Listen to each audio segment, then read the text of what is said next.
This is Bruce Matson from rotoballer.com. We're heading into week 8.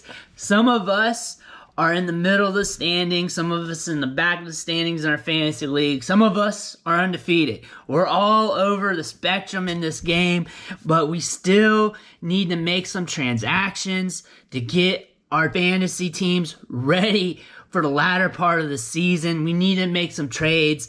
I'm here with some players that you can make some trades for in your fantasy league to get your team over the hump, to get your team back to competing, to help your team win that championship if you're in the running.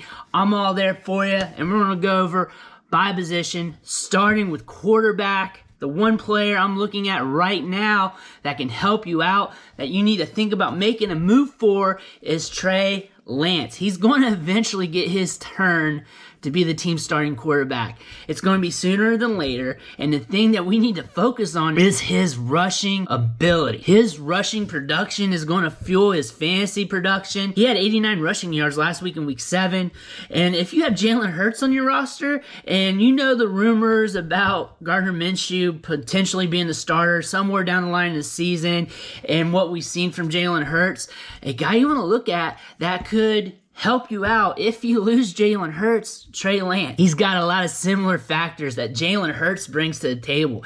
He can get you those added rushing yards. He can get you rushing touchdowns. He's probably going to be used in the run game a lot starting out because that's what they're going to be able to rely on to keep the chains moving. And Trey Lance had mega rushing production during his collegiate days. He can run dudes over. He's solid in goal line situations, and I look for him to be a key factor in fantasy if he gets a full-time role at the quarterback position. Trade value-wise, if he's on somebody's team, more than likely you're going to be able to get him at a good discount. He hasn't been doing anything this year. He hasn't been productive. However, the farther we get into the season, the more expensive he'll get. So you might as well strike now, get him on your roster if you can hold him, and see what happens. But the farther we get down the line, the closer he is from that starting role, and the more his price tag will rise. Put in some offers for Trey Lance. At the running back position, I got another rookie for you, and it's Javonte Williams.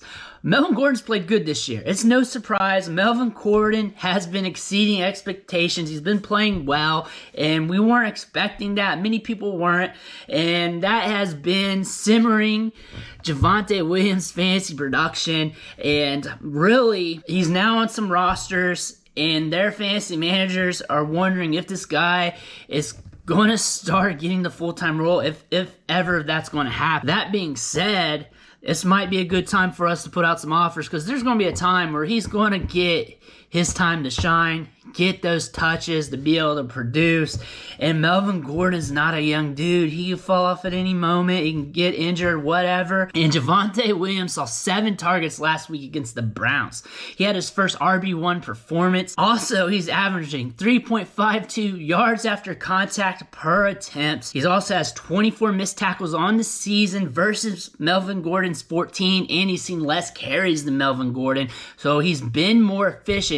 He's had multiple highlight reel runs where he's been breaking down linebackers and defensive backs in the open field. They're really great plays, and we're eventually going to see what that looks like under a full workload. It may not be next week, it may not be the week after, but it's going to happen. But to get him at that discount, you need to pay for him now when he's sharing the workload. That way you're able to get him on your fantasy team.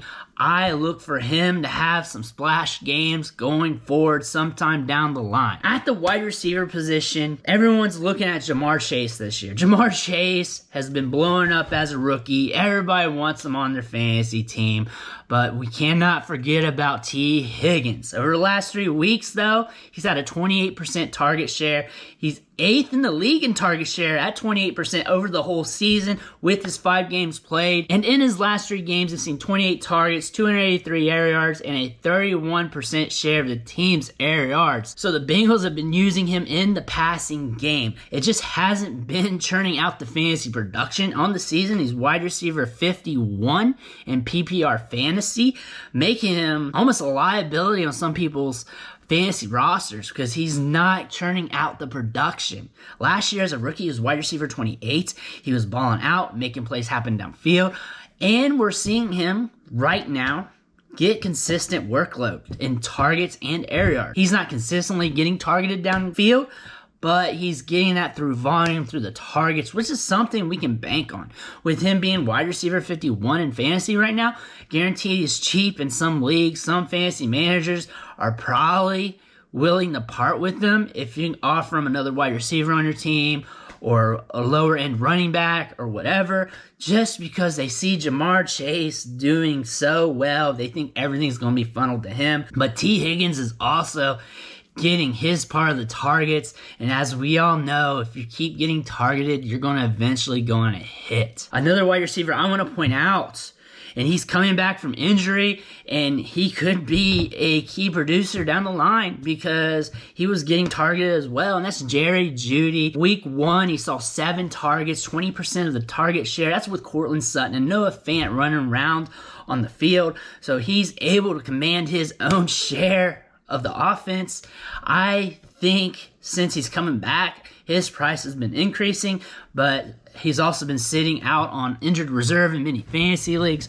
But I think there's a good window right now that you can pounce on him before he gets the opportunity to blow up, and we may want to take advantage of that now before the price jumps. Go ahead and make an offer on him, see if you can get him on the cheap. If not, it's all right, but we got to kick the tire. At the tight end spot, I got one guy I want to look at, and that's Zach Ertz. I was kind of iffy of him starting off in Arizona because there's a transition process when a new player goes to a new team.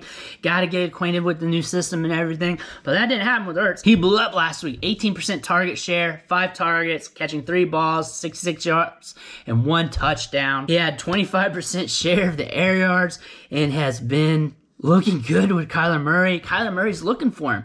If you're on the field and Kyler Murray's dropping back and you're open, he's going to target you. It doesn't matter. He's not going to funnel his targets one way or another. He's that point in his development where he just sees the field well, and that's benefiting Zach Ertz. Zach Ertz is also a veteran in this game. He's a good route runner. He knows how to get open. He knows how to get the yards after the catch, and he's also a good asset for the Cardinals going forward. I see him getting targets. I see him just like any other tight end. He's going to be volatile. There's going to be some up and down weeks, but he is a tight end that you can hitch your wagon to if that's something you need on your fantasy team. Well, those are the trade targets I got for you this week. Make sure you hit that subscribe button on the way out, and I'll catch you next time.